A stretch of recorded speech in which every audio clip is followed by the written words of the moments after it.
tardes a todos y todas. Bienvenidos a una nueva conferencia de la Universidad Popular. Y le paso la palabra al compañero Eloy, que va a hacer la presentación del ponente. Adelante.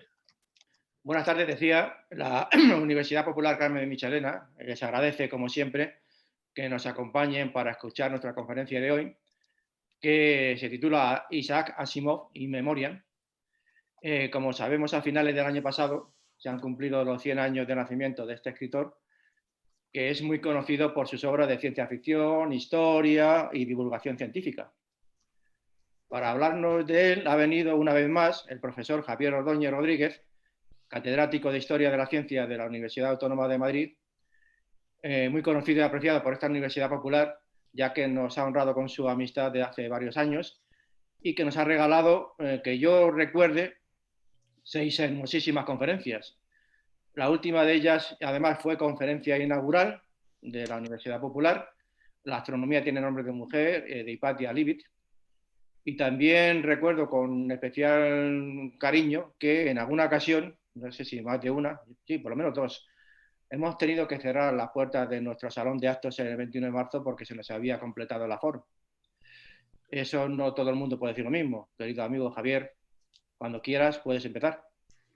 Muchas gracias a la universidad, a la que tengo muchísimo cariño porque, bueno, pues sigo su evolución desde hace muchos años y siempre me habéis tratado muy bien cuando he venido a este foro, que ahora es virtual, a hablar y que yo espero que en la siguiente ocasión sea físico, exactamente igual que lo ha sido durante tanto tiempo.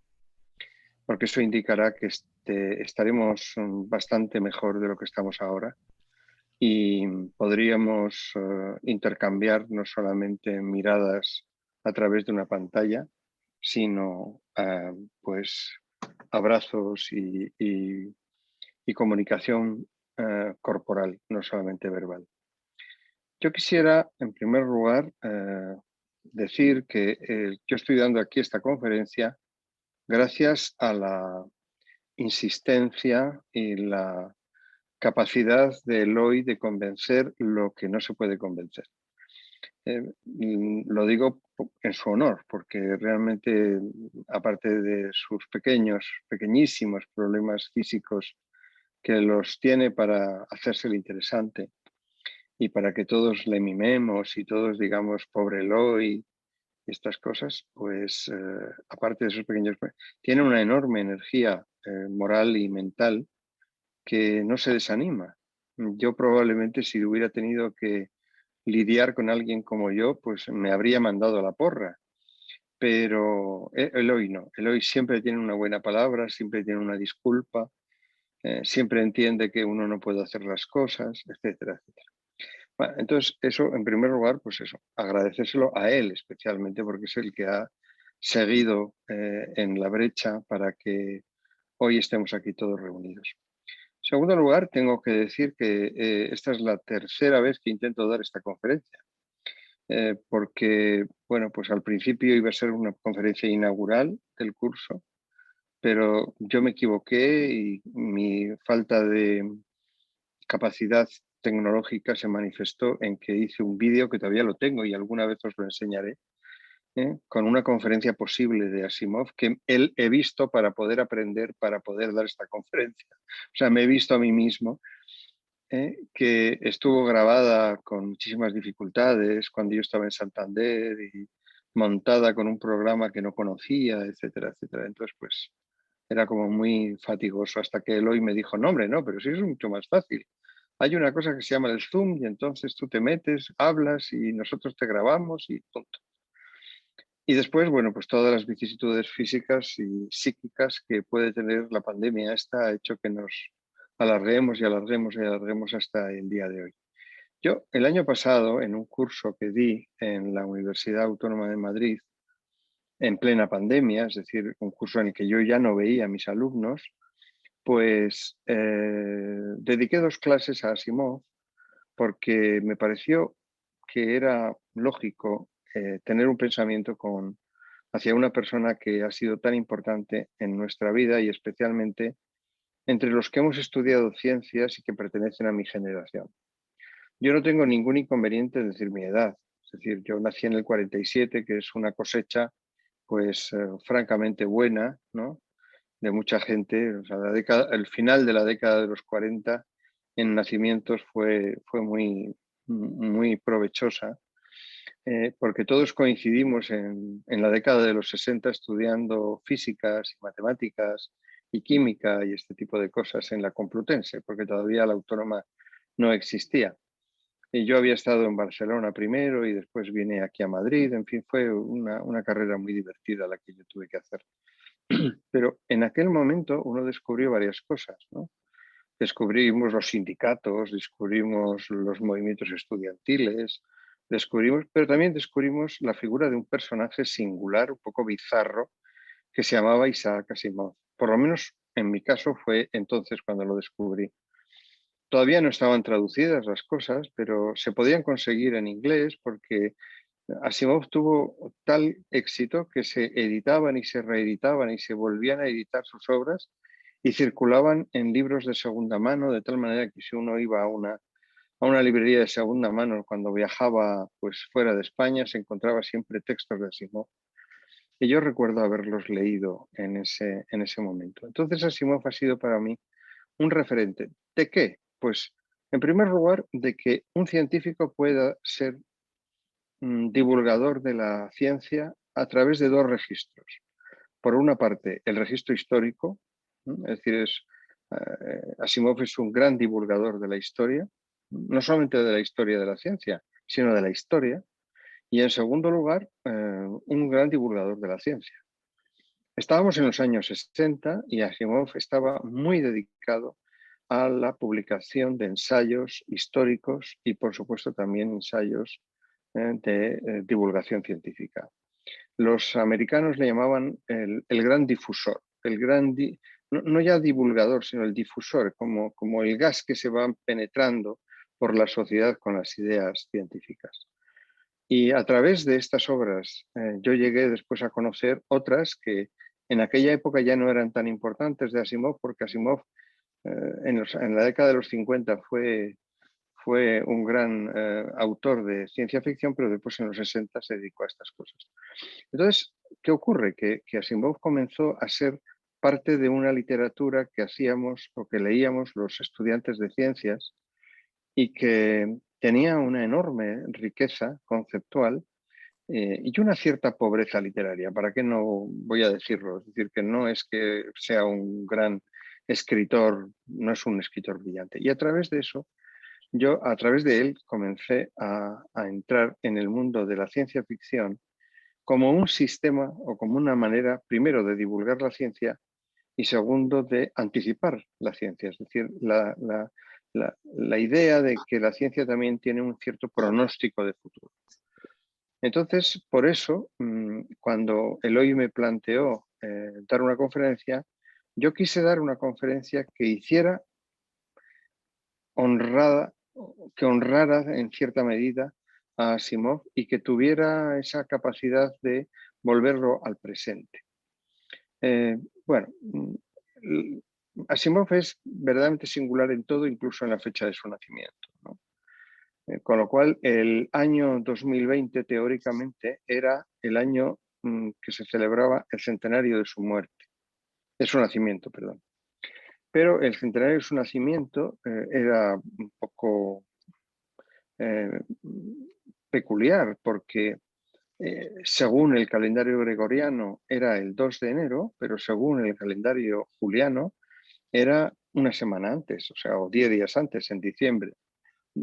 Con lo cual, si estuviéramos en la Unión Soviética o en Rusia zarista, por ejemplo, no, pues podríamos decir que teníamos que celebrarlo hace año y pico.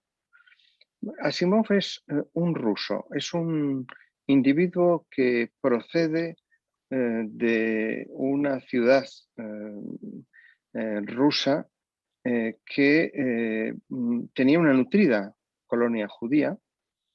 Asimov es judío, y que se llamaba Asimov, Isaac Yurovich Asimov. Y este es un individuo que cuando era muy joven, muy jovencito, tuvo que realizar un viaje que realizaron muchos rusos de su generación y especialmente judíos, porque las condiciones económicas en las que había quedado en la Rusia zarista y después la primera Rusia de los soviets, sometida a una guerra civil con los rusos blancos extraordinariamente feroz, algo que no se suele destacar, sobre todo porque vivimos en otro meridiano, pues hizo que hubiera mucha hambruna y hubiera mucha necesidad y hubo un gran flujo migratorio de Rusia hacia Estados Unidos. Y los padres de Asimov emigraron a Rusia con sus hermanos y entonces llegaron a lo que en principio es el centro más importante de emigración del mundo, o lo que fue, porque durante casi 15 años o 20 años pasaron por ese centro cerca de 500.000 de emigrantes europeos que se incorporaron a Estados Unidos. Yo he encontrado esta fotografía de la isla Ellis, de Ellis Island, que está en la bahía de Nueva York y que probablemente vosotros en algunos de los viajes que habéis hecho a Nueva York la habéis visto, si no habéis ido directamente al museo, que es interesantísimo, pues la habéis visto si habéis ido a ver la Torre Eiffel, la Estatua de la Libertad, ¿no? Que es este regalo que hicieron los franceses a los Estados Unidos con ocasión de su primer centenario de su independencia. En esta isla, a esta isla llegó Asimov con otros 500.000 de personas, ¿no? Desde finales del siglo XIX hasta después de la Primera Guerra Mundial. Y allí se encontró con un funcionario, el padre, que transcribía los nombres de los que llegaban. Y este funcionario, en principio, lo que hacía era una transcripción fonética, es decir, el emigrante le decía el nombre y él escribía lo que escuchaba. Con lo cual, pues, aunque el individuo que llegaba era culto, era un individuo que no sabía, era un hombre letrado, era letrado en cirílico, ¿no? Entonces, cuando dijo su nombre, el individuo que escribió puso Asimov, porque la Z le sonó como una S, y entonces puso Asimov. Esto es un caso muy curioso porque muchísima gente perdió su apellido en este proceso. Por ejemplo, puedo citar otro que es muy famoso, que es Gershwin, ¿no? Gershwin, que es el gran músico este que llegó, su familia llegó a la isla Ellis exactamente, y el individuo que le tomó nota entendió algo parecido a Gershwin, que no tiene nada que ver con cómo se escribe el apellido de Gershwin en ruso, es decir, pero era muy habitual, lo cual eso hace que muchísima gente perdiera relación con sus allegados en Rusia por varios motivos, porque en primer lugar pues ocurrieron muchos acontecimientos en lo que era la Unión Soviética que de alguna forma desarraigaron las relaciones entre las familias, y en segundo lugar porque la siguiente generación no hablaba ruso y no sabía cuál era el apellido original de los parientes que había tenido allí. Por ejemplo, es algo claro, Asimov nunca aprendió ruso. Fue un individuo que se incorporó a la vida norteamericana y en esa vida norteamericana vivió toda su vida y fue hasta cierto punto, podríamos decir, el clásico patriota de la costa este, es decir, un patriota ilustrado, patriota inteligente, ¿no? Entonces, bueno, pues llegó a Nueva York Asimov y se quedó en Nueva York. El corazón de Asimov se quedó en Nueva York, se quedó en la costa este, y fue verdaderamente un individuo que vivió hasta la década de los 90, en la que murió, pues una persona enormemente relacionada con esta parte extraordinariamente singular y peculiar de Estados Unidos, que es la costa este, es decir, pues desde el estado de Nueva York, el estado de Maine y poco más, ¿no? Desde ese punto de vista, Asimov es curioso que después de haber hecho un viaje tan largo, era un verdadero fóbico de los viajes. Es decir, creo que he leído en alguna biografía de Asimov que solamente se montó en el avión 2 veces, ¿no? O sea, porque no soportaba viajar en avión. Y después tenía una especie de pasión por estudiar y por estar dentro de una habitación llena de libros. Entonces, eso era lo que le gustaba a él.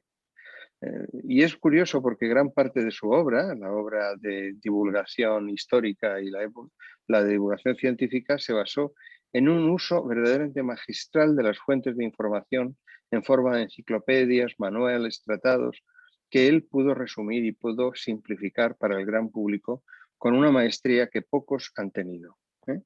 Pocos han tenido, es decir, hay personajes que no están dedicados a la ciencia ficción y que sin embargo tienen una capacidad de divulgación. Si alguno de vosotros es físico o habrá sabido la capacidad que tenía Feynman, por ejemplo, por hacer divulgación en física, o incluso dentro de la historia, pues Gerald Holton, pues uno de los grandes que queda. Gerald Holton todavía tiene 98 años y vive en Harvard, ¿no? Entonces, verdaderamente, pues estos individuos tenían una gran capacidad de divulgación, pero no han tenido esa especie de universalidad en la divulgación que ha tenido Asimov. ¿Y Asimov dónde estuvo o dónde llegó en Nueva York? Pues a una parte muy característica de Nueva York, que es Brooklyn.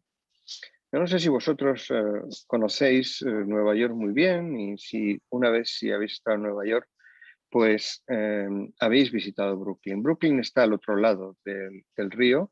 Hay un puente, que es el famoso puente de Brooklyn, que sale en todas las películas y que, bueno, pues los señores que se han dedicado a dirigir películas sobre Nueva York lo sacan continuamente, ¿no? Woody Allen pues está siempre sobre el puente de Brooklyn, ¿no?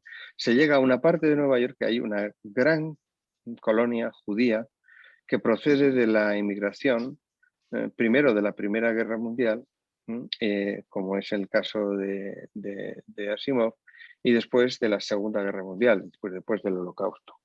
Entonces, desde ese punto de vista, bueno, pues Asimov vivió en Brooklyn prácticamente toda su infancia y gran parte de su adolescencia y una parte no despreciable de su juventud. Y os he puesto una fotografía de Windsor Terrace, que es el ámbito donde él pasó su infancia. Su padre regentaba una serie de tiendas de caramelos y de golosinas, y en esas tiendas de caramelos y golosinas se vendían también no solamente periódicos, sino también libros o pequeños fascículos, fanzines, que trataban de la emergencia o que eran, el tema suyo era la ciencia ficción. Aquí os he puesto algunas imágenes de estos fanzines, ¿no? Amazing Stories, ¿no? Flash Gordon, Marvel, todas estas cosas que parece que son pues ahora un patrimonio de las películas de la neoadolescencia, ¿no? Bueno, pues desde ese punto de vista, él fue un voraz devorador de este tipo de cosas, ¿no? Y realmente era un individuo que le interesaba todo este tipo de literatura, que era de bastante baja calidad, ¿eh? O sea, todo hay que decirlo. Asimov no se nutrió en este ámbito nada más que del estímulo de la ciencia ficción, de la anticipación. Había un autor que era especialmente querido, ¿verdad?, por los lectores de este tipo de literatura, que era Wells, ¿no? Y había un relato que era especialmente importante, que era el relato de los marcianos atacando a la Tierra. Y entonces, pues desde ese punto de vista se comenzaban a desarrollar ya unas delirantes anticipaciones científicas que verdaderamente pues llenaban la imaginación de los jovencitos, exactamente igual que ahora los videojuegos. El padre de Asimov no le gustaba en absoluto que él leyera con esta voracidad, hasta que verdaderamente llegó un momento en que se dio cuenta de que él transformaba esas historias que leía, que eran bastante cutres, bastante poco brillantes, en historias mucho más interesantes, que verdaderamente después eh, hicieron que germinara en Asimov una gran vocación por la anticipación. Aquí tenemos una fotografía que nos muestra a Asimov en la parte derecha de la fotografía, hablando con Heinlein, que es otro de los grandes autores de ciencia ficción del momento. Y bueno, pues con este individuo tuvo unas relaciones extraordinariamente fecundas por varios motivos. En primer lugar, porque, bueno, Asimov, como un buen hijo de una familia judía, amante de la cultura, interesado en que sus hijos fueran a la universidad, llegó a graduarse como bioquímico en la Universidad de Columbia en el año 1939. Sin embargo, cuando digo esto, lo digo con sordina, porque no le dejaron entrar en la Facultad de Medicina en las universidades de Nueva York. Y entonces él regresó a Columbia e hizo un posgrado de química y obtuvo ese título en año 1941. El año 1942 fue especialmente significativo para Asimov.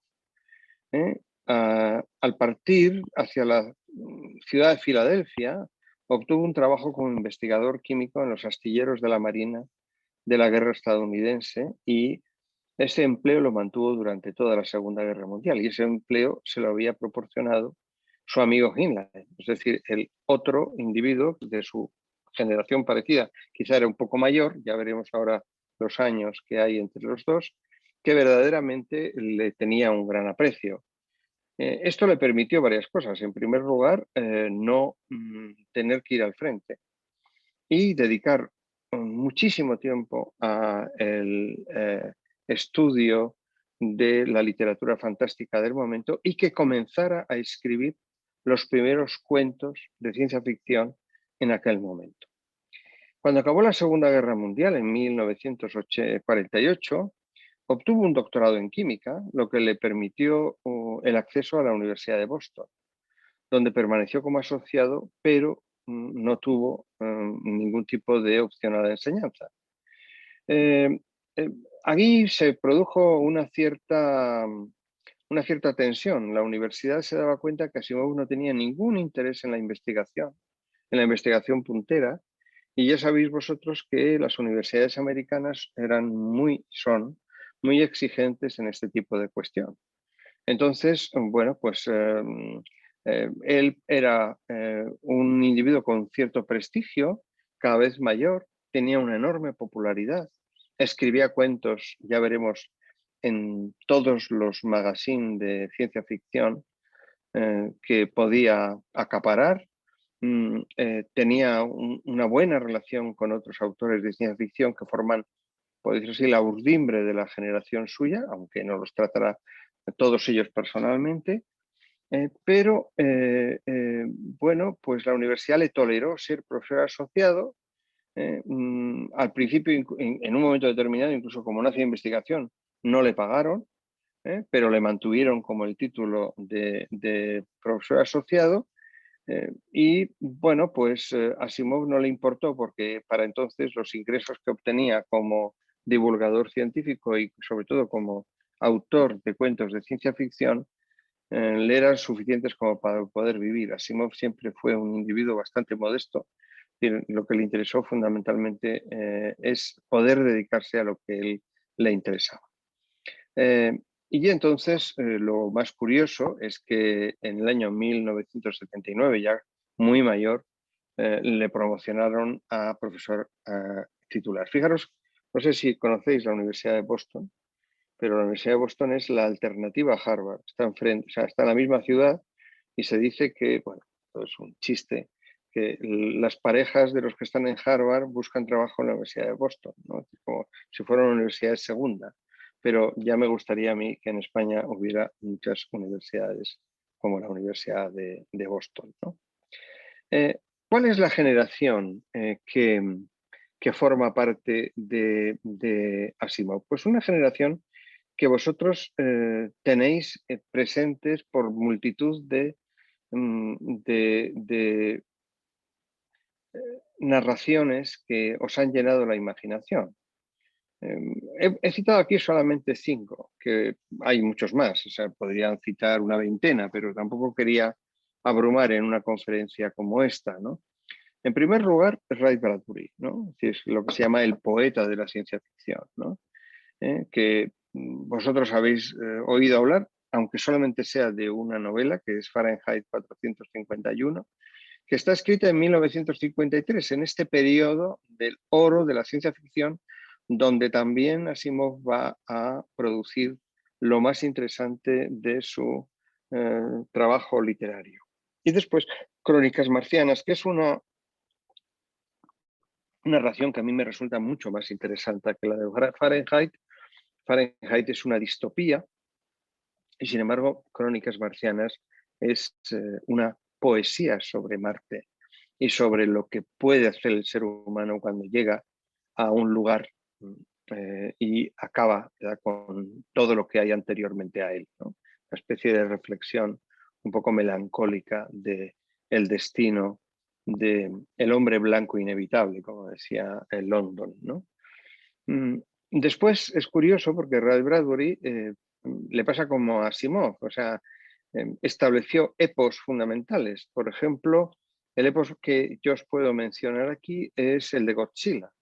La primera narración en donde aparece un animal parecido al que después va a ser Bradbury,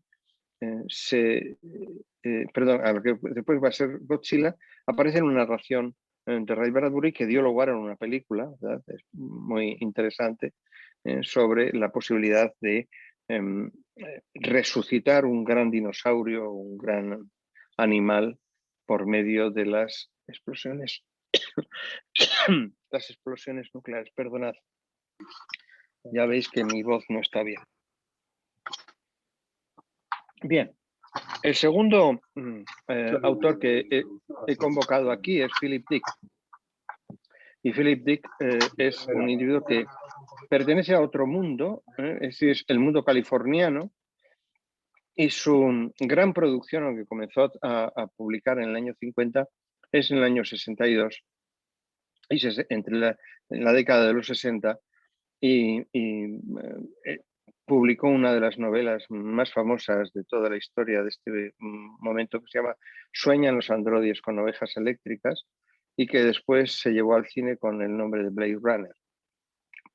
Arthur Clarke es un británico que bueno, pues tuvo una capacidad de divulgación increíble. Fue, por ejemplo, el comentarista de las misiones Apolo, y en el año 2001, junto con este director de cine, Stanley Kubrick, hizo el guión de una de las películas de mayor referencia de ciencia ficción, que es 2001, Odisea del Espacio, cuyo 50 años se celebró hace 2 años, y yo tuve la ocasión de escribir un par de textos sobre esto, y si a alguno le interesa en esos textos yo se los puedo enviar. El Heinlein, que es como el hombre mayor, el hombre que protege a Asimov, que le proporciona el trabajo en los astilleros, es uno de los grandes de esta época, y la narración que vosotros podéis recordar es Las tropas del espacio, que se llevó al cine, Starship Trooper, ¿no? O sea, es una película muy singular y muy inquietante. Y después una mujer que verdaderamente tuvo un éxito y una influencia enorme, que se llama Ursula Le Guin, que escribió una narración que, si no habéis leído, os la recomiendo, que es La mano izquierda de la oscuridad, ¿no? Estos son los individuos que uno puede decir que están al lado de Asimov. Es decir, fue una generación de grandes. Después de esta generación, la ciencia ficción cambió y se convirtió en algo mucho más comercial. No quiere decir que esto no lo fuera, es decir, porque estos autores comenzaron todos a escribir en fanzines, comenzaron todos a escribir en revistas que publicaban cuentos. Y por eso el género literario que ellos trabajaron durante mucho tiempo fue la narración de cuentos. Pero, sin embargo, a partir de la década de los 60 y ya incluso el propio Philip Dick y el propio Asimov están dentro de esta tendencia, esos cuentos van generando narraciones más largas.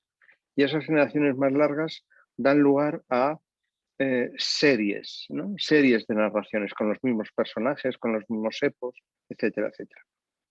Bien, hacemos un pequeño regreso a Asimov, ¿no?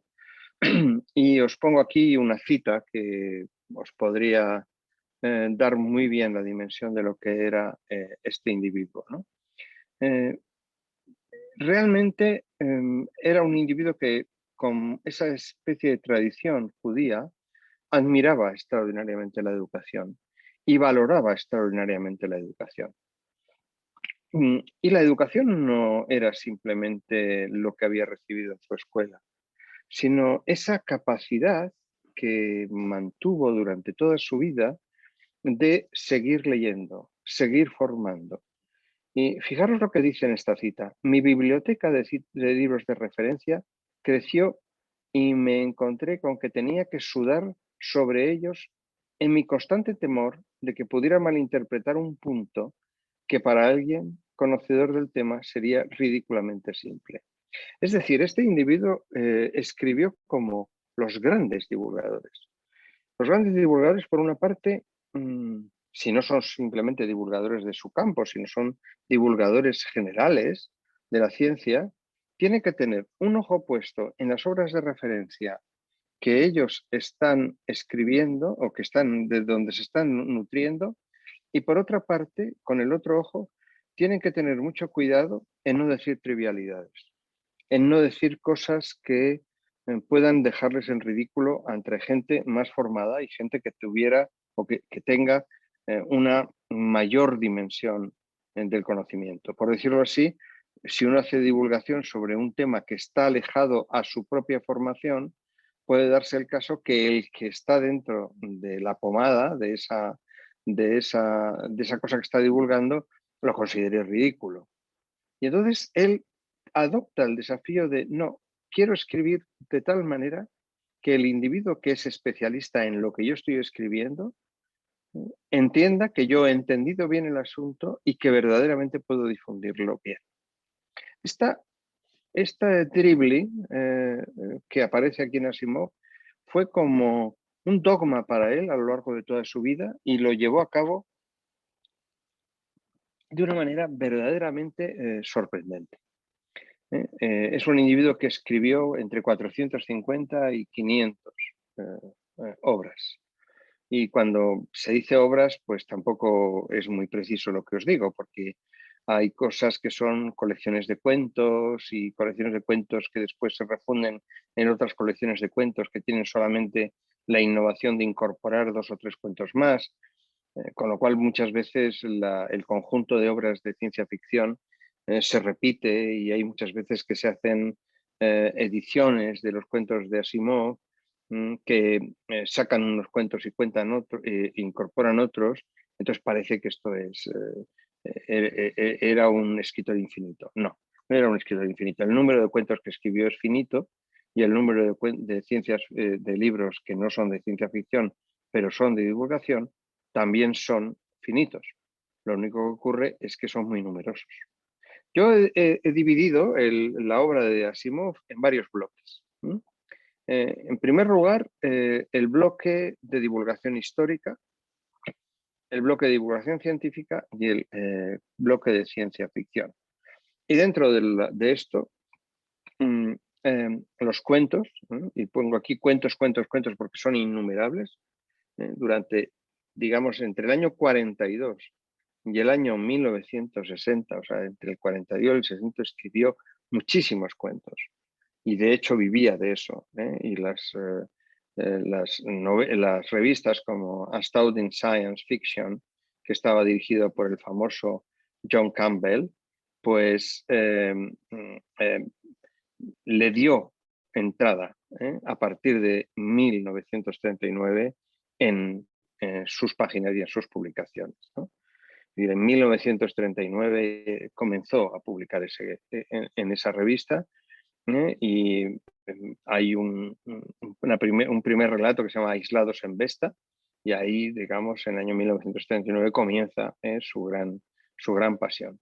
Colabora también en Amazing Stories y en otras muchas revistas, pero se da el caso de que él siempre es leal con Campbell, que es el director de Astounding Science Fiction, que es esa revista que cualquiera que haya buceado en la ciencia ficción se la encuentra inmediatamente, y nunca deja de darle material a Campbell, por más que poco a poco se vaya alejando de él, porque deja de publicar cuentos en este tipo de revistas y comienza a publicar ya en editoriales más formales, ¿no?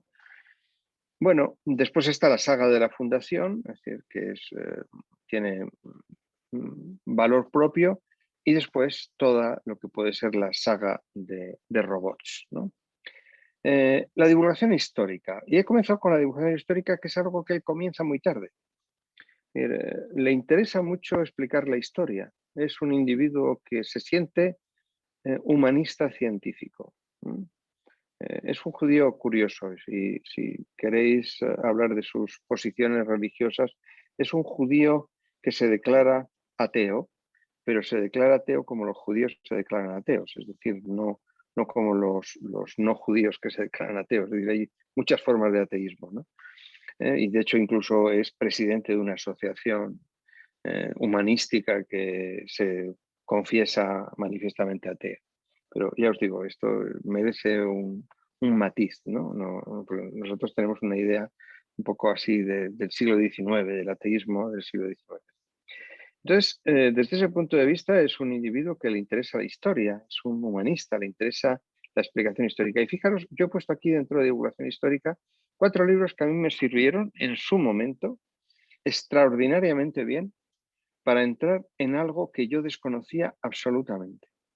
Yo no sé si vosotros recordáis la primera vez que en vuestra vida habéis leído una historia de Estados Unidos, pero yo me encontré en la década de los 70, que yo era pues ya un licenciado en físicas y en matemáticas, entonces pues no tenía mucha formación filosófica ni histórica, que tenía enfrente un país que era Estados Unidos, que era una potencia mucho mayor de lo que es ahora, proporcionalmente hablando, y que verdaderamente tenía una importancia colonial en el mundo, extraordinariamente importante en el mundo, y del que desconocía absolutamente todo. Entonces me planteé la idea de, bueno, pues quiero leer una historia de Estados Unidos. Y cayó en mis manos, y estaba entonces en Múnich, una serie de libritos muy pequeñitos, muy sencillos, de Asimov, sobre la formación de Estados Unidos de América del Norte. Y me sorprendió que ese individuo que yo conocía a través de otros textos, y por supuesto textos de ciencia ficción, pues hubiera descendido a la necesidad de escribir esa divulgación histórica. Y esa divulgación histórica con la precisión y con la pasión que él hablaba. Y yo recuerdo haber leído los 4 libros, y ahora creo que están publicados los 4 libros en Alianza Editorial, que verdaderamente daban una panorámica de la historia de Estados Unidos a la Asimov, es decir, con una gran sobriedad, con una gran sencillez. Y claro, cualquier individuo medianamente crítico sabrá que esa manera un poco desabrida de plantear los hechos, pues oculta una gran cantidad de problemas sociales, culturales, coloniales, etcétera, etcétera. Pero es como un entramado sobre el cual uno después puede ir a leer otras obras de mayor enjundia, mucho más críticas, mucho más polémicas, mucho más... Pero es como que te cuenten la historia, que te cuentan la historia en el entramado, desnudo, y a partir de ahí uno puede construir el asunto. Uno puede pensar que esto es una pasión patriótica de Asimov, porque bueno, al fin y al cabo él se sentía un individuo muy agradecido por lo bien que le había tratado Estados Unidos. Pertenece a esa generación de agradecidos, ¿no? De migrantes agradecidos, me refiero. Pero hay otros textos que son interesantísimos. Bueno, hay cosas de Inglaterra, de Francia, etcétera. Pero hay un libro que no he puesto aquí, pero que os lo quiero mencionar, que me pareció especialmente interesante porque hace una historia de Bizancio. Yo, cuando lo leí, ese libro, que lo leí en la época en que leí este libro, quizá un poquito más tarde, para mí Bizancio no había existido en la formación. Después había hecho filosofía de letras y estas cosas y me había tenido que estudiar la historia universal. En la historia universal no aparecía Bizancio. El Imperio Romano se acababa en el siglo V porque se había hundido la parte que nos correspondía a nosotros, que era la occidental, y lo que había ocurrido con la parte oriental salía episódicamente como un personaje secundario. Es que un personaje como Asimov, que es un individuo de Brooklyn, que está alejado completamente de lo que es el mundo y el internet europeo, se preocupe de darnos información acerca de lo que es Bizancio, a mí me dejó absolutamente maravillado. Y de hecho, mi curiosidad por Bizancio tiene su origen en Asimov. Después me interesó muchísimo Bizancio y me interesó Bizancio en relación con lo que pueden ser los desarrollos de la guerra y los desarrollos de los imperios, la noción de colapso, la noción de desaparición de imperios, este tipo de cuestiones, porque yo no conozco muchos imperios que desaparecieran totalmente, sin dejar rastro, ¿no? Entonces, Bizancio es como una especie de personaje que de pronto se va de la escena y ya no aparece nunca más, ¿no? Entonces, bueno, pues uno lo encuentra pues, en la Rusia zarista, lo encuentra, pero no está representado ya en la historia. Es un individuo que solamente está en off, ¿no? Entonces, a mí que el buen gusto de Asimov de fijarse en un tema de este estilo hizo que admirara todavía más su obra. Después ya viene la famosa colección de divulgación científica que probablemente todos habéis bebido en algún momento, y es que no hay tema que él no trate, con ese estilo, ya os digo, ¿no? de introductor. Es un propedeuta, ¿no? Es un individuo que no quiere agotar los temas, quiere introducir en los temas, que eso es lo que es un buen divulgador. Es decir, un buen divulgador no es el individuo que te da la solución a los problemas que tú te puedes plantear, sino el individuo que te abre la puerta a aquello que tú quieres profundizar. Entonces, la historia de la química suya es para mí muy significativa. Después hay muchísimas mejores historias de la química con mucho más matices, pero bueno, el individuo que no sepa nada de historia de la química y que sepa que lo que está leyendo no es el final, sino el principio, puede encontrar unas cantidades de informaciones y, por supuesto, unos estímulos extraordinarios, ¿no? Tiene muchísimos libros que tienen la forma educativa que a él le gustaba, ¿no? Que es preguntas sobre la ciencia, cuestiones sobre la ciencia, ¿no? Y yo he utilizado estos libros muchas veces con alumnos míos e incluso con familiares míos, jovencitos, a los que les haces una pregunta tipo Asimov y se quedan perplejos de que se puede hacer una pregunta de ese estilo. Un individuo que sea capaz de describir la importancia del estímulo de una pregunta, pues es un individuo que para mí merece la pena tomar en consideración. O sea, en Estados Unidos tuvieron la inmensa suerte de tener este Asimov. Y después, pues nos encontramos con los libros de ficción.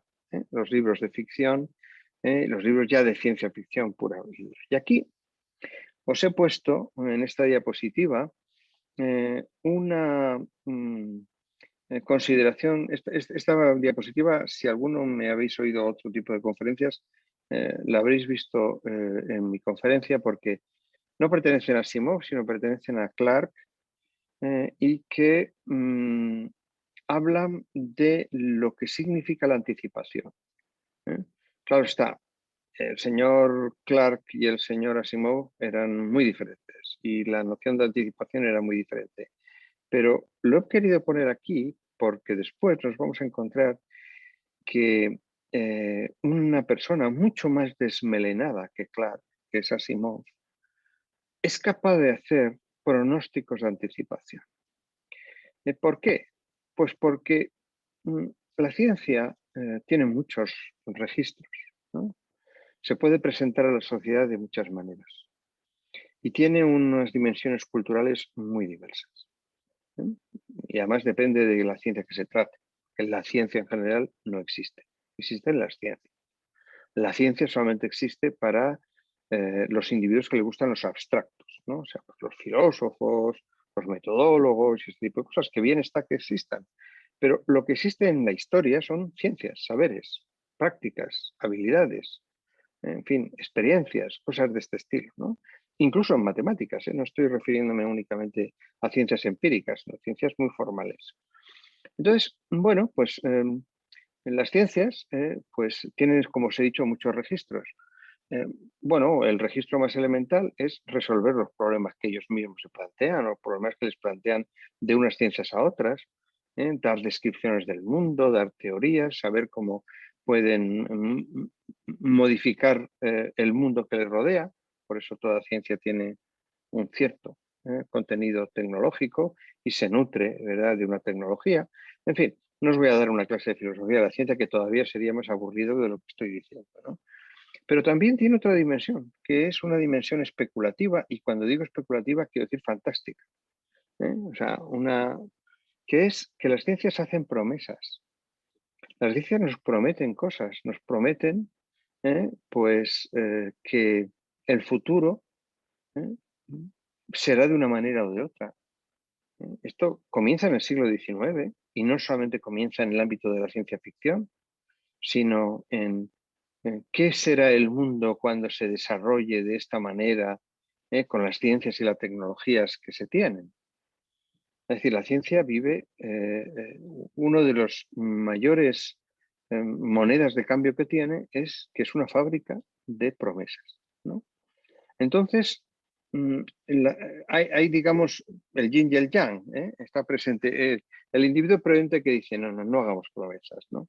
No hagamos promesas, vamos a ir trabajando y entonces, pues, vamos a hablar solamente de lo posible, no de lo imposible. Y otro que dice, no, vamos a hablar de lo imposible, porque lo que parece imposible a lo mejor es posible, ¿no?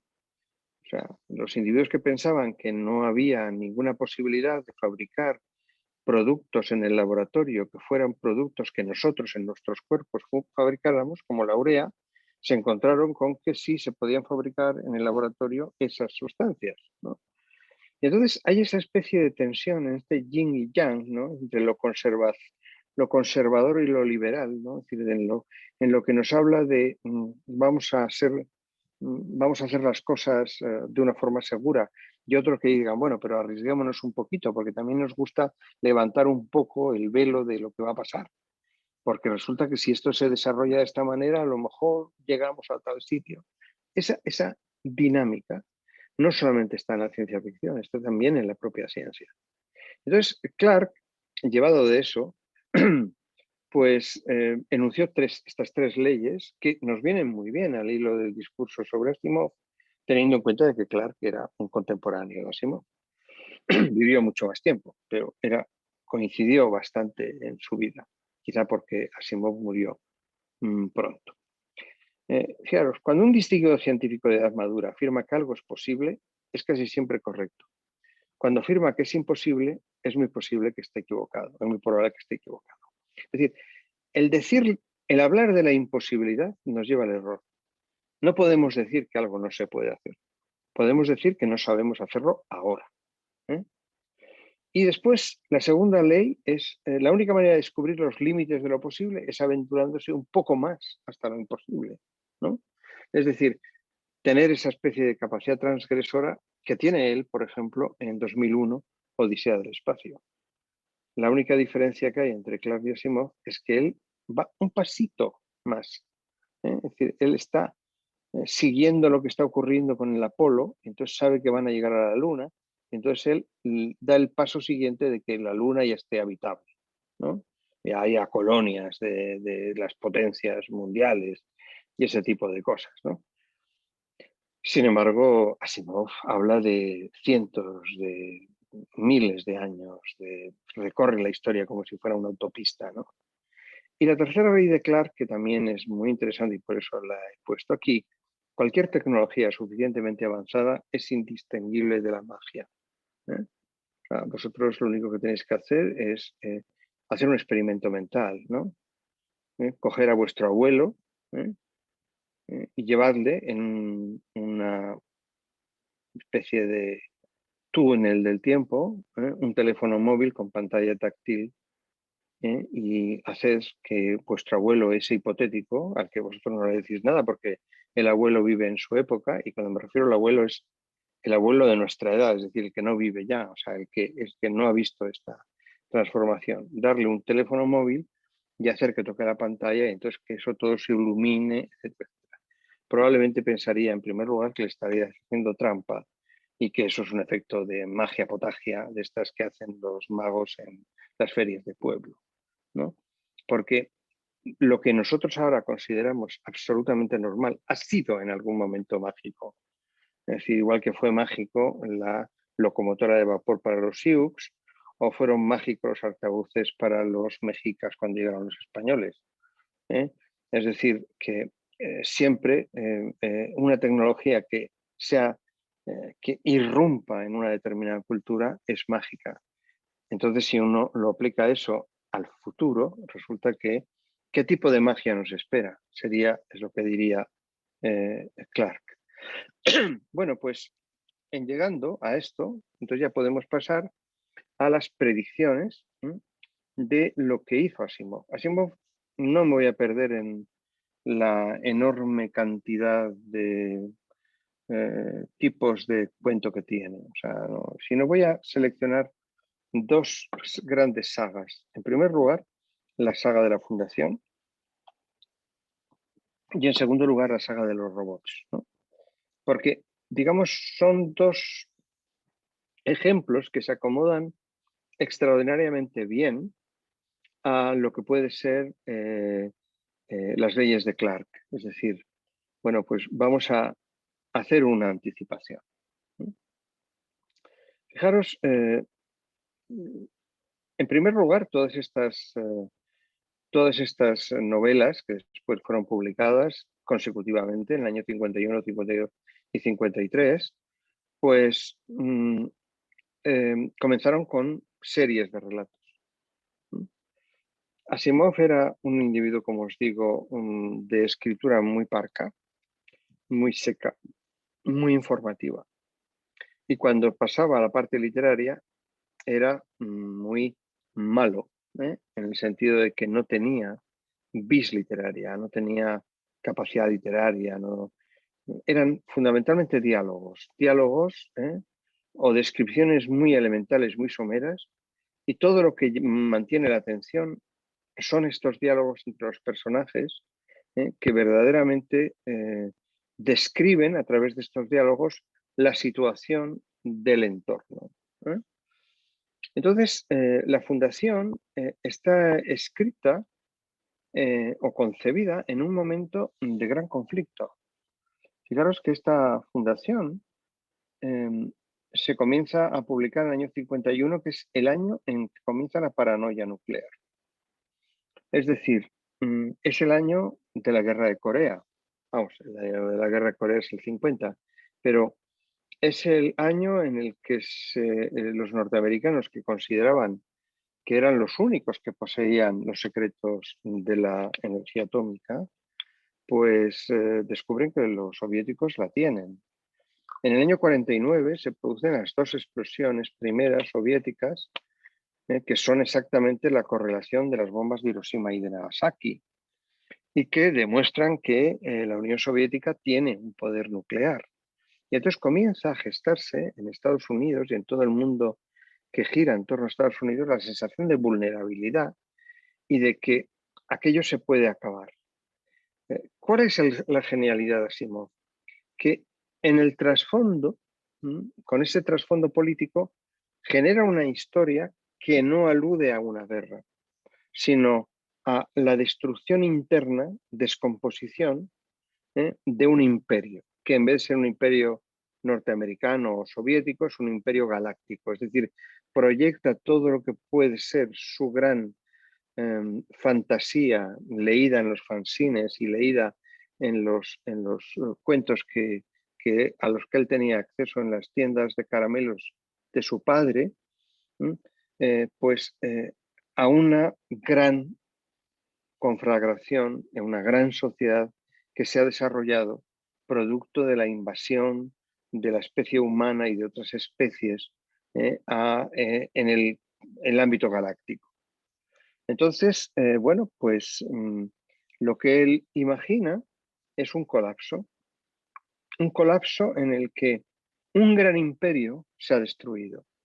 El imperio galáctico se derrumba, presa de la decadencia, la burocracia, la corrupción, la incultura, y se proyecta a un futuro marcado por la devastación. Y entonces, según parece, ese gran imperio galáctico va a entrar en una especie de gran guerra civil, y sería guerra civil porque en principio todos provendrían del mismo núcleo, que en este caso es un planeta, que es la cabeza del imperio, se llama Trantor, y que daría lugar a una guerra que podría durar 30.000 años. Claro, es que Asimov es judío y sabe que el calendario judío tiene 5.000 años. Es el calendario más antiguo de nuestra cultura, de la cultura mediterránea, vivo. Hay otros que son ya periclitas, pero los judíos no. Los judíos tienen, y de hecho si vais a un cementerio judío veis que incluso hay fechas que son de miles de años y que corresponden a esta secuencia de calendario judío. Bueno, pues él pone que la guerra que va a producirse después del hundimiento del imperio es nada menos que 30.000 años. Entonces, dentro de eso, un científico, un ser excepcional, diseña una ciencia revolucionaria, que es la psicohistoria, de tal manera que, mediante cálculos estadísticos acerca de las constantes de cultura de las grandes masas humanas, puede predecir comportamientos históricos que a la predicción ayuda a acortar ese periodo de guerra. Es decir, a que surja otro imperio, un segundo imperio, y entonces se pueda, digamos, restaurar un cierto orden en el sentido de que no haya esa guerra, ¿verdad?, esterilizadora y brutal. Pues esto lleva a Asimov a una especie de narración fantástica, porque son unos pocos, son los que forman la fundación, los que verdaderamente pueden ser los sabios que impidan que esa guerra dure 30.000 años y a lo mejor solamente dure 500 o 1.000, ¿no? Lo cual ya es poco, ¿no? Y sea muchísimo más leve. Entonces pueda, digamos, hacer ese tipo de cuestión. Fijaros que estos 3 libros que os he puesto aquí, ¿no?, que son los libros de referencia, son libros que se leyeron en los años 50 con verdadera pasión, que tuvieron, por una parte, unas críticas malísimas, de los grandes finos literarios, pues consideraban que eran unos libros vastamente escritos, pero por otra parte, el tema del que trataban era tan subyugante, tan apasionante, que la gente los consumía y los leía, y se discutía y había, digamos, una gran interacción. Bueno, claro, esta psicohistoria la había preparado y la había concebido el bueno de Asimov en el año 42. O sea, casi 9 años antes de publicar el libro, porque ya había comenzado a publicar fragmentos de esta gran historia de la Fundación en forma de pequeños cuentos, ¿no? Entonces, se inventa esta psicohistoria. Él decía con gran sentido del humor que la única ciencia que él había inventado era una ciencia que no existía, ¿no? Porque existe una psicohistoria, ¿no? Que es el estudio de las motivaciones psicológicas de eventos históricos, ¿no? O sea, podéis uno pensar qué fundamento psicológico tiene el imperio nazi, por ejemplo, o qué fundamento psicológico tiene Stalin o Churchill, ¿no? No es necesario hablar únicamente de los que se consideran más extremistas, ¿no? Uno podía pensar, bueno, pues que uno viendo un político, ¿verdad? Se podría preguntar qué condicionantes psicológicos le hacen obrar como obra. Entonces, la única cosa es que él se planteó en su imaginación la posibilidad de establecer una ciencia de la conducta que se pueda matematizar. Entonces, se puede matematizar quiere decirse que necesita una gran cantidad de datos para que el estudio de las tendencias sea viable. De la misma forma que, por ejemplo, cuando hay una elección política, uno no se debe fiar de lo que van a votar sus amigos, porque uno vive en una burbuja de amigos que con toda confianza le dicen qué es lo que va a votar y uno en ese sentido tiene una información de 10, 20 personas y de pronto sale otra cosa completamente distinta porque las tendencias colectivas y sociológicas no se guían por colectivos tan pequeños, sino por colectivos mucho mayores y, por supuesto, mucho más variados, que no son solamente los amigos con los que uno va al monte, ¿no? Entonces, desde ese punto de vista, lo que hace Asimov es anticipar algo de lo que él no tenía ni idea y que, por supuesto, si viviera ahora se quedaría perplejo.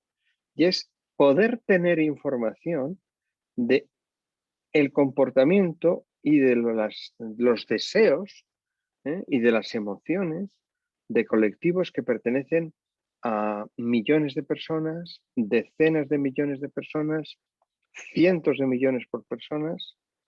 Es decir, si nosotros conociéramos cuáles pueden ser las tendencias individuales y las pudiéramos contar, pues entonces tendríamos tendencias colectivas y podríamos averiguar qué es lo que va a pasar o incluso modificar lo que va a pasar. Esto es la idea fundamental de la psicohistoria. Bueno, pues esto lo aplica no solamente en la Fundación Imperio, Segunda Fundación, sino en todas las novelas que él va escribiendo como precuelas y secuelas y intercuelas, que son muy numerosas, o sea, que da lugar a una saga extraordinariamente complicada y que hay personas que le fascina y otras personas que le horroriza porque es enormemente aburrido, ¿no?, en la lectura de todo ese tipo de cosas, pero sin embargo, ahí queda siempre la idea de esa psicohistoria, en forma de condicional. Si conociéramos, si tuviéramos posibilidad de acceder a las voliciones y a las ideas de millones de personas, podríamos diseñar estrategias de influencia y podríamos desarrollar estrategias de cambio. Pero claro, eso no se puede hacer. Eso no se puede hacer, eso es imposible, diría Asimov. Por eso es ciencia ficción. Es decir, porque no tenemos ninguna herramienta para hacer esto. Y lo que es verdaderamente curioso, y por eso decía lo de Clark, que pues el mundo es la tecnología, ¿verdad? Nos da una dimensión de futuro que cuando la vemos en el futuro nos parece magia, ¿no? Pues esto podía parecer magia. Bueno, pero resulta que el caso de Cambridge Analytics y el uso de los Big Data nos puede decir que verdaderamente estamos en ese camino. Y ahora ya no es ficción.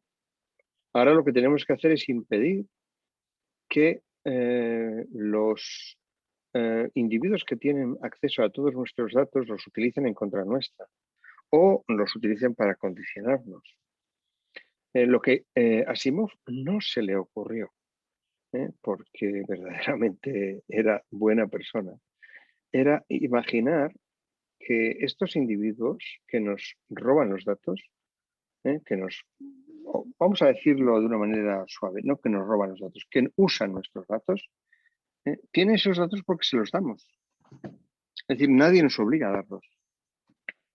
Pero somos tan felices utilizando determinados dispositivos que con tal de que nos dejen utilizar eso, nos da igual que utilicen los datos o que los capten.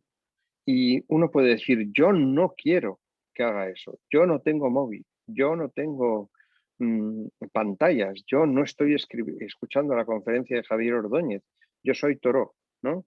Y estoy en el monte haciendo leña con un hacha y cazando conejos para alimentarme. O incluso menos que eso, cogiendo bayas y me he convertido ya no en un cazador-recolector, sino un recolector. Todo el mundo le miraríamos y le diríamos, bueno, muy bien, eso estéticamente está muy bien, pero el resto de la humanidad va a seguir haciendo esto que está haciendo y va a estar aportando una enorme cantidad de datos a este tipo de cuestiones.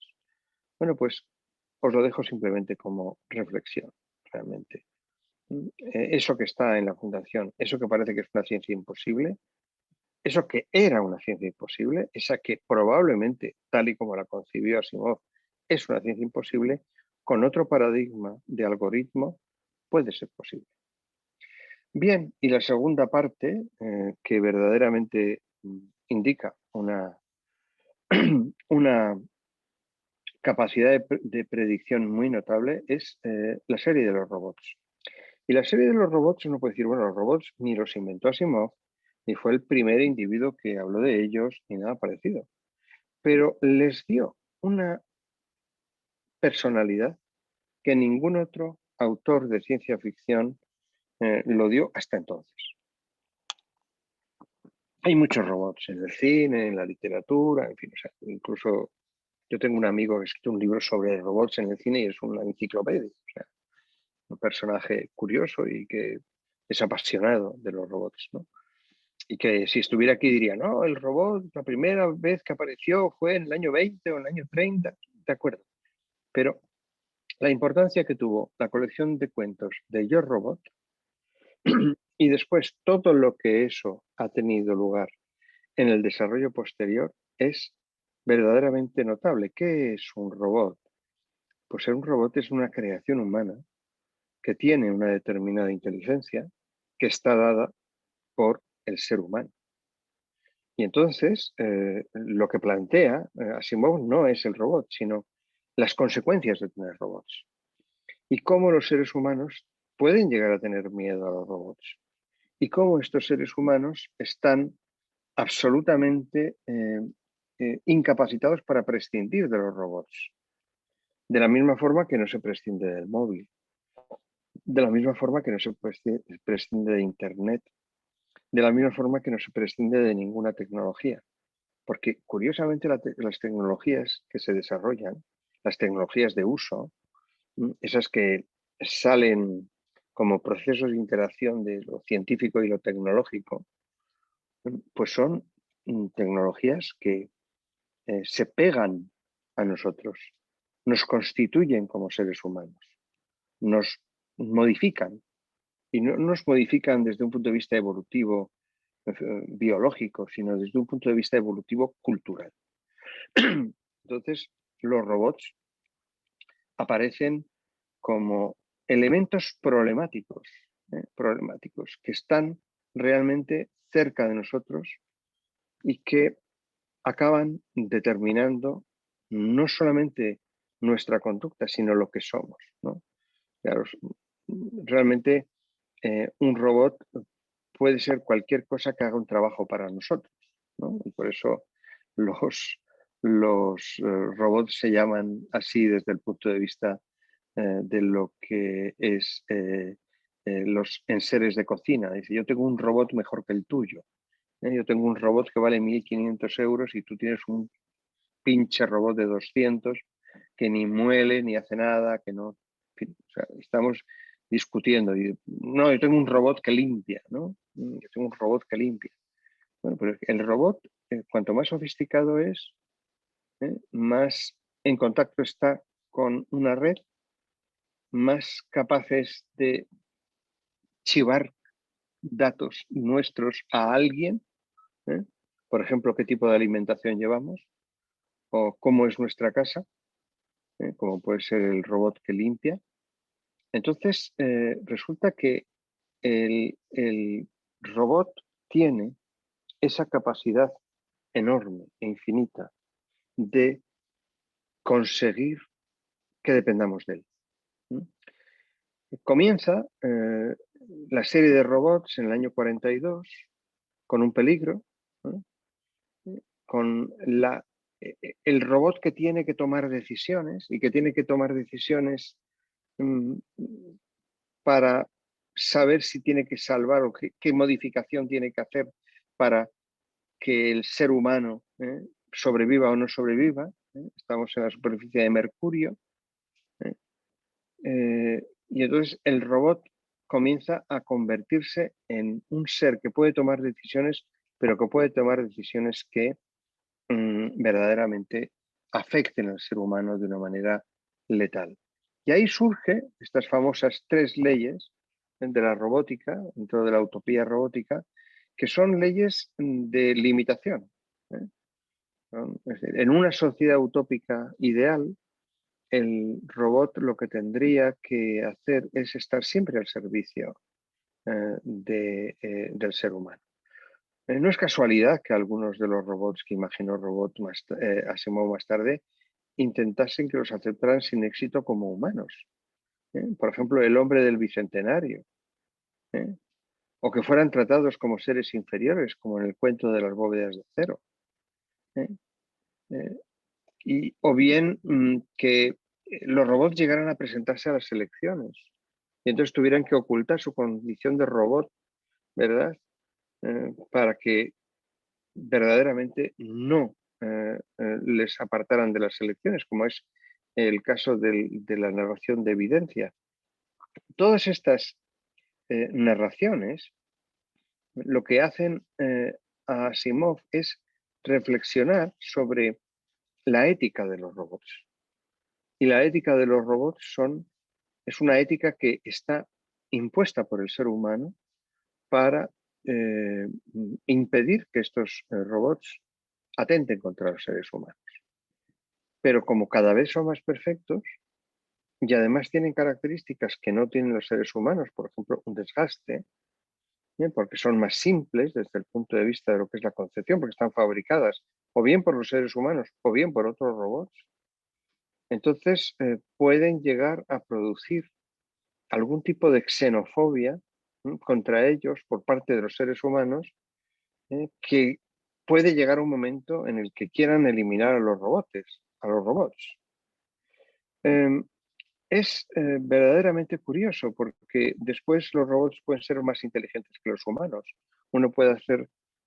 Se pueden hacer robots que tengan más inteligencia que cualquier humano, y la famosa 160 de inteligencia.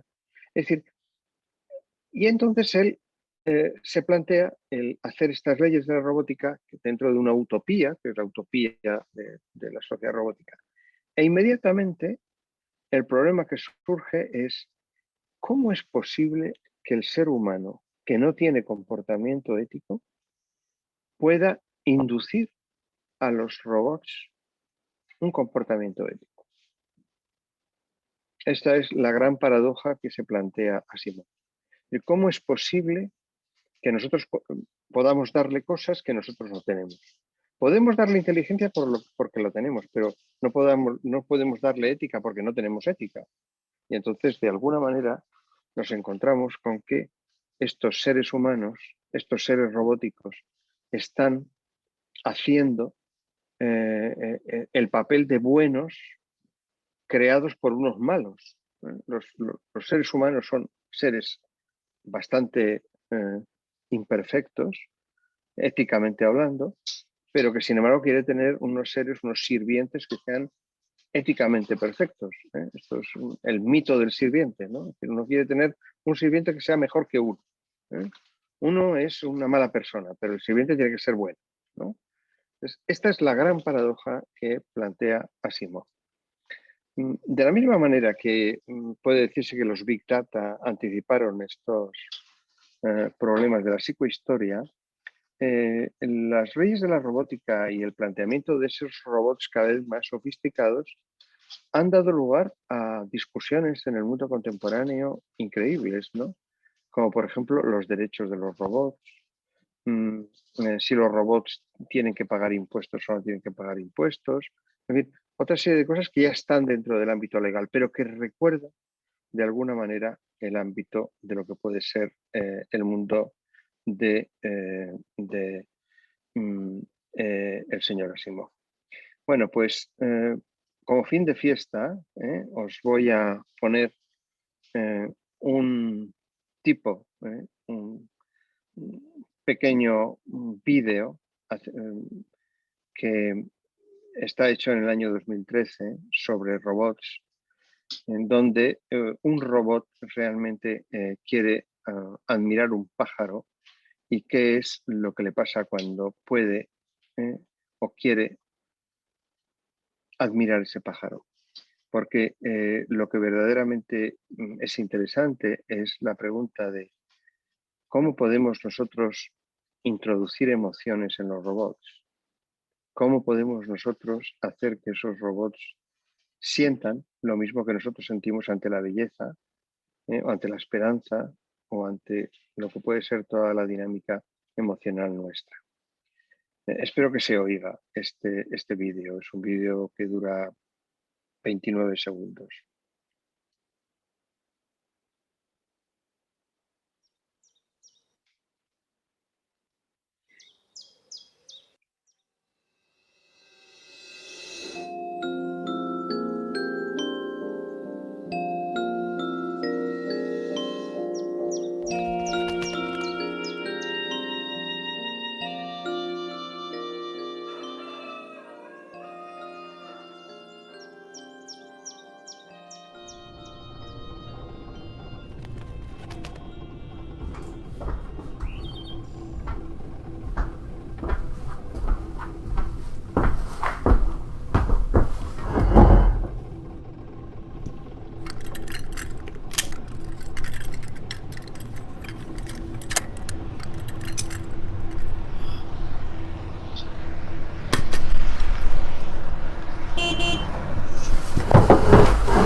Tened cuidado, no ser el pájaro. Muchas gracias.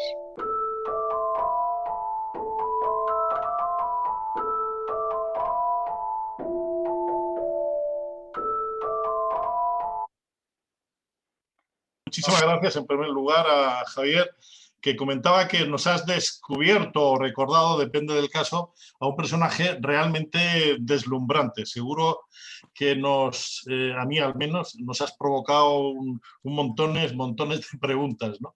Bueno, el tiempo es finito y por tanto nos limitaremos al tiempo del que disponemos, ¿no? Bueno, como comentaba, se abre un turno de preguntas y el amigo Javier tendrá bien seguro contestar con la pregunta. Así que cuando queráis, si a alguien se le ocurre alguna pregunta, que me imagino que sí, pues empieza el amigo Eloy, que seguro que tiene una y además interesante, seguro. Adelante. Muchas gracias, Javier. Muchas gracias, Antonio. A mí, por supuesto, me da la impresión de que has hecho de muy buen divulgador porque, como tú decías, no dejamos el tema por cerrado. Yo reconozco que únicamente había leído algo de los robots de Asimov, pero me han entrado unas ganas locas de, sobre todo, ya ves que no lo conocía bien, de meterme un poco, dejarle que me cuente la historia, ¿no? Meterme con algún libro suyo de historia de América o incluso de Bizancio. Lo que sí que a mí se me ocurre una duda. Pienso que en estos 50 últimos años hemos avanzado tecnológicamente más que en los últimos 500. Entonces, lo mismo que se me hace muy fácil imaginarme al Cyrano de Bergerac, de Mogostan, explicando cómo se puede hacer un viaje a la Luna con una serie de fantasías y tal, se me hace muy fácilmente asumible a Julio Verne, los viajes a Marte o al centro de la Tierra. Ahora mismo yo no sé si con este avance tan alocado que llevamos en los últimos años se nos ha cercenado un poquito aquella posibilidad de soñar, ¿no? De soñar con el futuro. O sea, tenemos el futuro tan cerca que el futuro es dentro de media hora. Entonces no sé si saldrán escritores tan prolíficos o tan clarividentes como esto para soñar. Y luego también has dejado una pregunta así en el aire de que si los robots deben pagar impuestos. Yo estoy convencido que los robots no deberían pagar impuestos. Lo que si yo soy un empresario y se me ocurre poner en mi fábrica o en mi empresa un robot que haga el trabajo de 100 personas, sí que el Estado debería de obligarme a pagar impuestos por esas 100 personas que he eliminado y a lo mejor frenaríamos un poco este camino enloquecido hacia ninguna parte. Y nada más, muchas gracias, Javier, y encantado de haberte tenido. Bueno, claro, yo creo que cada momento de la historia piensa que ya no se puede soñar más. Es decir, yo creo que esto es una de las características comunes a todos los momentos, ¿no? Esto que decía mi abuelo, en estos tiempos, ¿no? En estos tiempos, estaba hablando en el año 50, ¿no? Como si verdaderamente fueran estos tiempos ya, pues que ya no puede haber más novedades, ¿no? Porque ya hay una radio que tenemos todos y esas cosas, entonces no. En general, en estos tiempos, el problema es que el futuro es lo que se nos resiste, ¿no? Lo que se nos resiste. La única diferencia es que ahora tememos el futuro un poquito más que antes, ¿no? O sea, ahora, digamos, la ambivalencia está clara. Dependemos de nuestro desarrollo tecnológico, pero hemos aprendido algo que es fundamental, y es que lo que llamamos ahora las tomas de decisiones sin saber todo lo que puede ocurrir como producto de esas decisiones, ¿no? Es lo que los pedantes llaman sociedad del riesgo. O sea, digo que nosotros tenemos que tomar decisiones, pero ¿qué va a pasar con las decisiones que tomemos? Pues no lo sabemos. Podemos hacer una predicción de cosas, pero no de cualquier cosa, ¿no? Por ejemplo, lo que estamos ahora viendo con las vacunas, ¿no? ¿Cuál es el temor que pone la gente en las vacunas? ¿Y qué va a pasar dentro de 10 años? O cuando nos hayan inoculado 10 dosis de vacuna con esta nueva tecnología. Pues mire, entonces la respuesta es: usted el futuro lo mide en función del riesgo que quiere tomar para ese futuro, ¿no?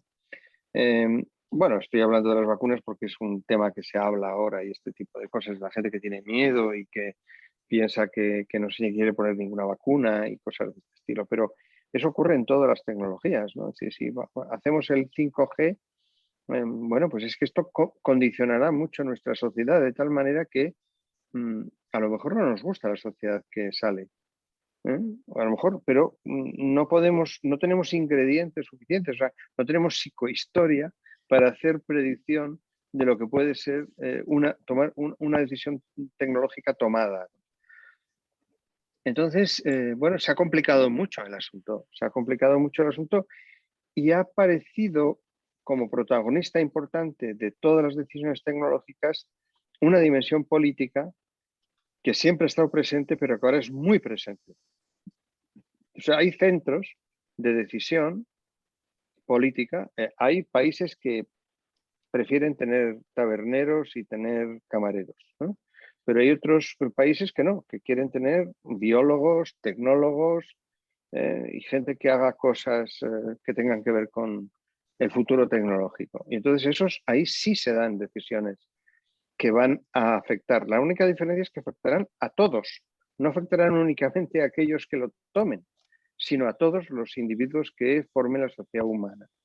Y eso sí que es una parte de la futurología que ya hemos aprendido. Es decir, las predicciones son globales. O sea, las predicciones del cambio climático no va a afectar a unos sí y a otros no. Si se dan para todos.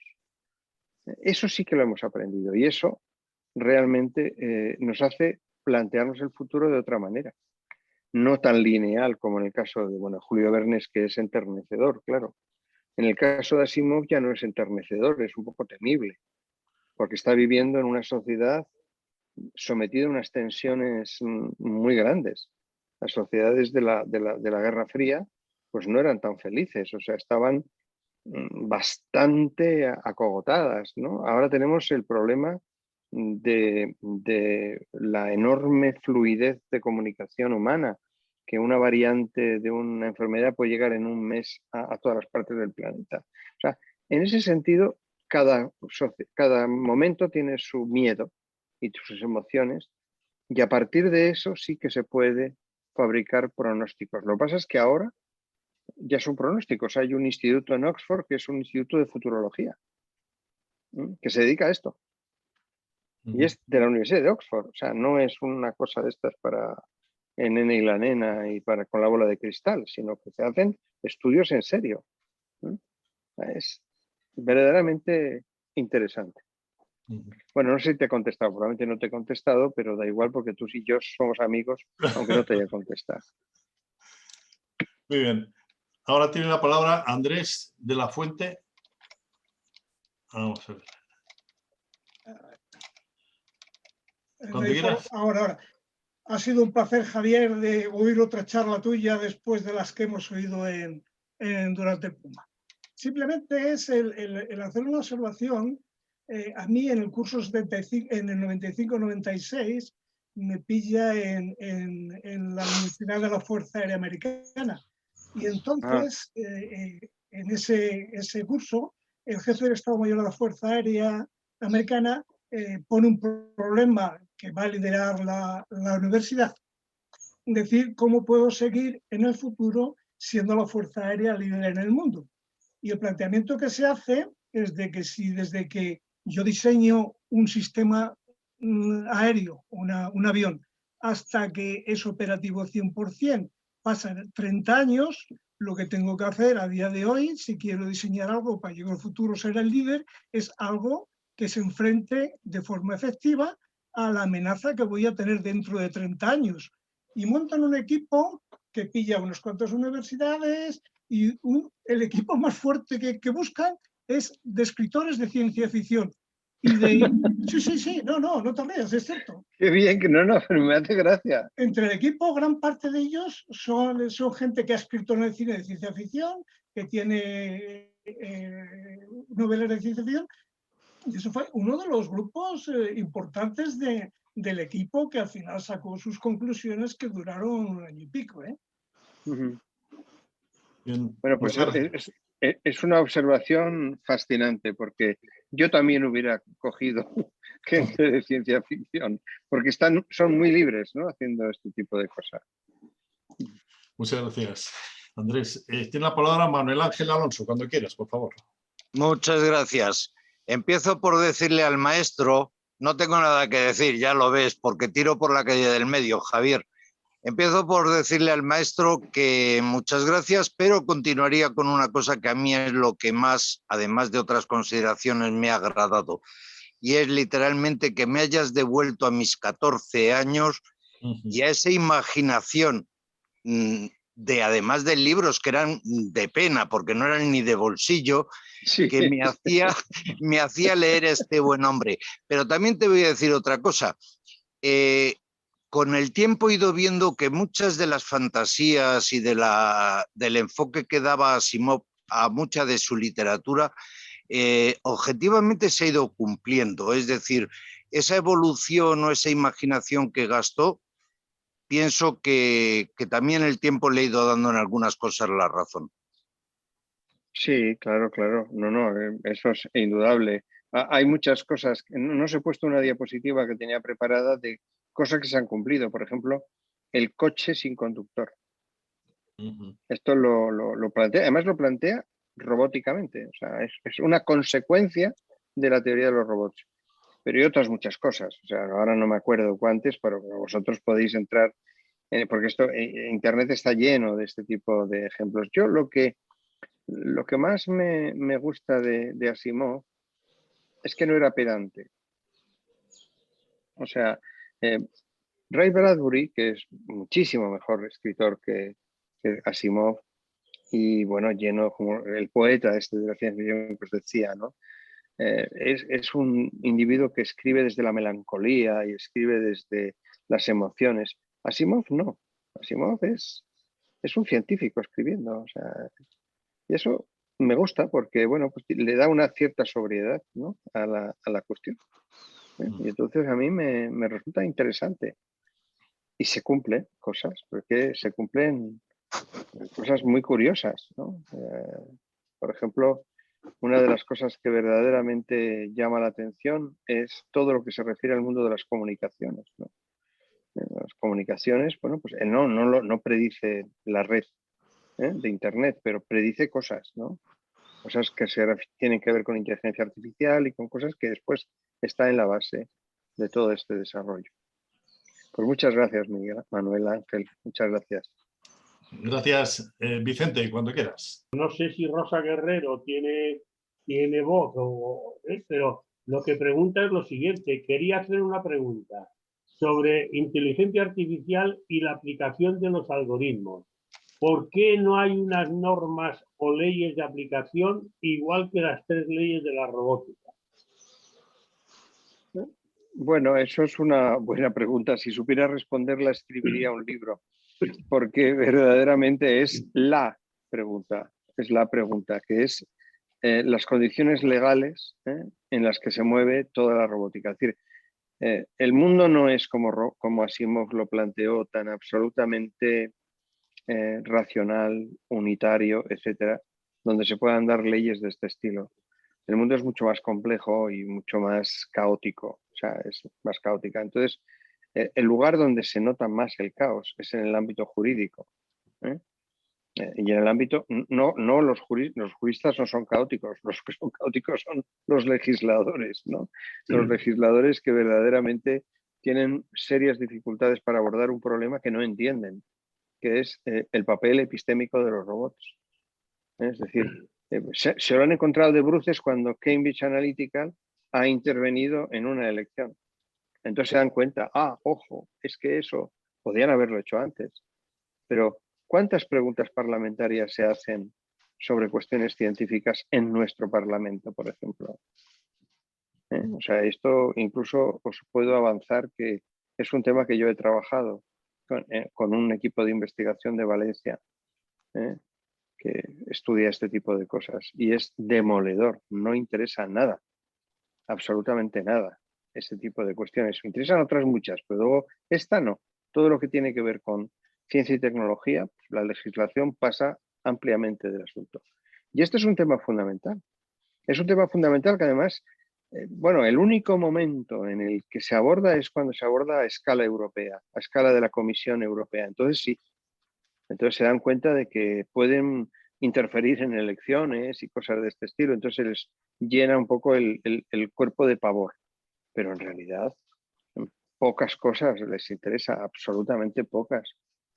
En otros parlamentos, en otras instancias, por ejemplo en Estados Unidos sí, hay verdaderamente debates sobre cuestiones científicas de este estilo, pero incluso os diría en los parlamentos europeos regionales pocas veces eso ocurre.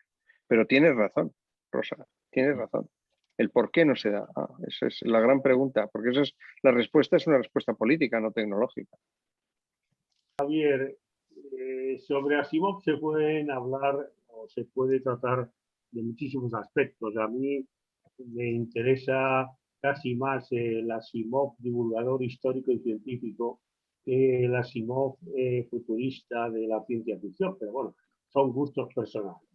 Pero entrando en el tema de la robótica, de la que, a la que has dedicado una parte importante de tu exposición, yo diría que todo el tema que has enunciado del peligro de los robots, bueno, por una parte ya está también anunciada por Arthur Clarke en varias obras, entre ellas 2001 Odisea del Espacio, donde todos los que hemos visto la película, pues vemos que en un momento determinado el robot,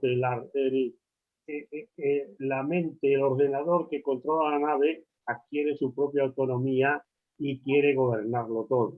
Digamos que ahí está el centro de la cuestión. Pero yo siempre con los temas de ciencia ficción tengo la reserva de que todos estos futuristas al final aciertan poco y no aciertan en lo fundamental. Por ejemplo, alguien anticipó la llegada del teléfono móvil y las implicaciones que iba a tener en nuestra vida actual. Que yo sepa, no. Evidentemente hay muchas, se pueden hacer muchas adivinaciones. Lo mismo ocurre con las redes sociales, ¿no? Tú ya has citado el tema del Big Data y de cómo nos capturan los datos y nos intentan dirigir por un... Bien, es cierto que algunos de estos autores anticiparon cosas, pero como digo, ocurre muchas veces que no son capaces de anticiparse a lo que realmente ocurre. Lo mismo diría de la pandemia actual. Alguien anticipó que la globalización, la cercanía cada vez mayor del hombre con el mundo animal y la diversidad iba a propiciar que los virus animales pasasen a la cadena humana y nos provocasen pandemias diversas, de las cuales algunos dicen que esta es la primera, que podemos ir preparándonos, que vienen otras cuantas, ¿no? En ese sentido digo que, bueno, pues que el anticiparse al futuro está muy bien, pero que sería deseable que se anticipasen con más acierto, ¿no? No sé qué piensas al respecto. Bueno, mira, yo te diré, en primer lugar, uno quiere ver el problema al revés. Es decir, el problema es, ellos han hecho esta anticipación, pero a mí me gustaría que hubieran hecho otra, que es la que verdaderamente me afecta más, ¿no? Y has mencionado dos cosas muy interesantes, por ejemplo, el teléfono móvil y la pandemia. Son cosas distintas y tienen pronósticos distintos. Yo te diría que a mí una de las cosas que más me sorprendió es que ningún sociólogo, que son individuos que tienen unas herramientas muy poderosas, metodológicas, ni siquiera tuvo idea de que iba a hundirse la Unión Soviética. Es decir, en el año 89 todavía no se había hecho ninguna anticipación, pero no por parte de escritores de ciencia ficción, sino de científicos. Porque la anticipación puede verse de dos maneras, en la ficción o en el desarrollo normal de la ciencia. Entonces, estos sociólogos que hablan tanto de politólogos, de retrodicciones, es decir, explican lo que ha pasado una vez que ha pasado, ¿no? Pues no fueron capaces de predecir el hundimiento de la Unión Soviética. Esto es algo que a mí siempre me ha llamado la atención y como físico, pues siempre me parece importante la física, que por lo menos tiene algún tipo de carácter de anticipación, es decir, una predicción que no es una predicción social, pero sí es una predicción sistémica, ¿no? Entonces, desde ese punto de vista, ya no los futurólogos, sino que en general, no los fantásticos, sino los propios futurólogos no lo predijeron.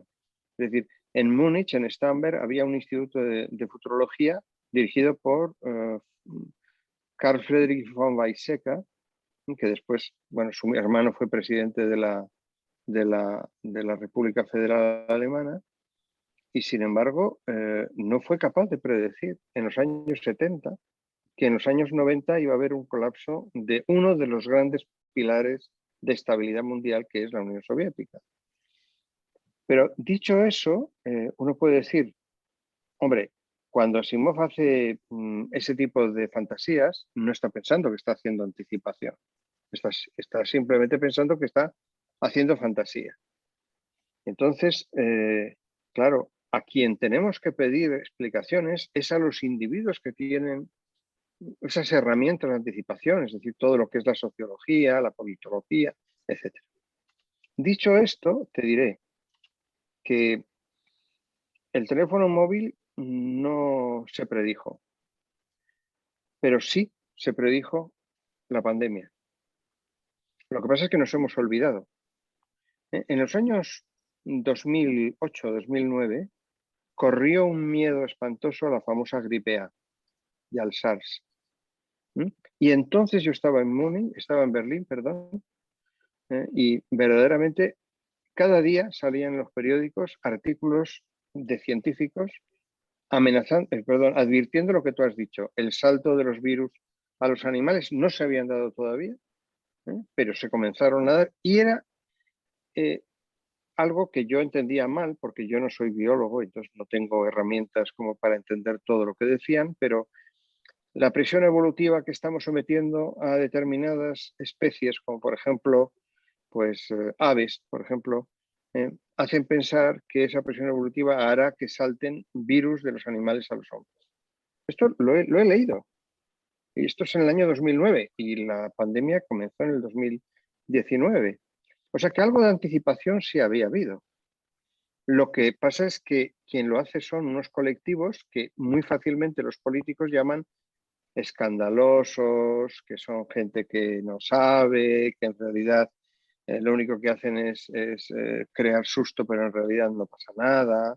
No sé, usted, gafe, cosas de este estilo, ¿no? Pero ya en Alemania yo recuerdo que se había hecho una predicción de cuántos enfermos tiene que haber a la vez para que se colapse el sistema sanitario.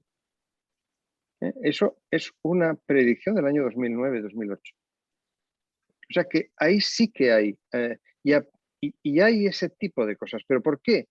Porque son cosas muy focalizadas, que es un virus.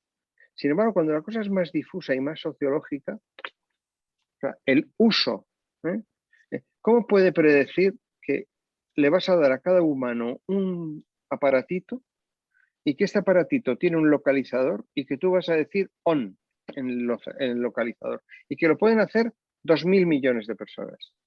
Y en el momento en que dicen on, automáticamente se abre una puerta en la que alguien te puede seguir, puede ver tus hábitos, puedes hacer tus cosas, ¿no? Y después que te ponen una aplicación de salud. Entonces tú febrilmente te compras un reloj que mide tu frecuencia cardíaca, que mide todo. Esto no lo ha predicho nadie, porque lo que no puede predecir nadie es la voluntad de 2.000 millones de personas, ¿no? Por lo menos hasta ahora. A partir de ahora sí se hará. Bueno, evidentemente podría hablar más, pero tampoco quiero acabar porque tenemos 7 minutos. O sea que... Gracias, Vicente. Gracias. Gabriel, cuando tú quieras. Sí, buenas tardes y muchísimas gracias, Javier. Buenas tardes. Ha sido un auténtico placer oírte una vez más. No, estoy de acuerdo contigo que los escritores de ciencia ficción no pronostican el futuro. No es su tarea, su labor. Ellos son escritores. Escritores de ficción científica. Ahí estoy de acuerdo contigo. En cuanto a la predicción del futuro, ya ahora se asigna a muchas personas, pero el dicho ese, el futuro es muy difícil predecir. La predicción es difícil, pero especialmente cuando se trata del futuro, ¿verdad? Bueno, es una perogrullada, una broma en inglés. Y después, con respecto a la legislación específica para las empresas y empresarios y tal que utilizan robots, no hace falta ninguna legislación. No hace falta ninguna legislación. Es decir, la legislación actual que, digamos, pone impuestos sobre los beneficios, pues si el empresario encuentra un beneficio, tendrá que pagar el impuesto correspondiente. Si pone robots y no tiene ningún beneficio, pues bueno, será su problema. Y hay otro razonamiento con respecto a los robots, y es que no se fabrican solos. Esto viene a cuento de toda una polémica muy larga y muy profunda, en el sentido de que el desarrollo técnico-tecnológico supone un estímulo muy grande para el desarrollo de la sociedad. El desarrollo no ya económico, sino fundamentalmente cultural, de conocimientos. Hace falta otra clase de personas que hayan ido a las escuelas, a las universidades, a la universidad. Y no solamente, ahora estamos viendo con las aplicaciones de la inteligencia artificial que hacen falta filólogos, filósofos, expertos en el lenguaje natural, el lenguaje de las personas, etcétera, etcétera. Es decir, no hace falta legislación especial. Lo que sí hace falta es hacer cumplir las leyes. Los abusos que se están produciendo y que se van a seguir produciendo por el mal uso de los medios tecnológicos, pues no son culpa de los algoritmos, ni quien los desarrolló, ni nada. Son los delincuentes a los que habría que meter en la cárcel en caso que sea el caso, ¿verdad? Pues muchísimas gracias, Javier. Hasta la próxima. Muchísimas gracias. Sí, estoy de acuerdo. Hay demasiadas leyes y poco cumplimiento. Muy bien. Fenomenal. Pues nada, si no hay ninguna otra pregunta, podemos dar por concluida la conferencia. Reiterar las gracias, Javier, y como se suele decir, hasta otra nueva oportunidad, que Muy seguro bien. que la De habrá. acuerdo. Muchas Gracias. gracias. Muchas gracias. Hasta luego. Gracias, Javier. Muchas gracias, Adiós. Javier. Ha sido un verdadero Adiós. placer. Muchas gracias. Adiós. Muchas gracias, Javier.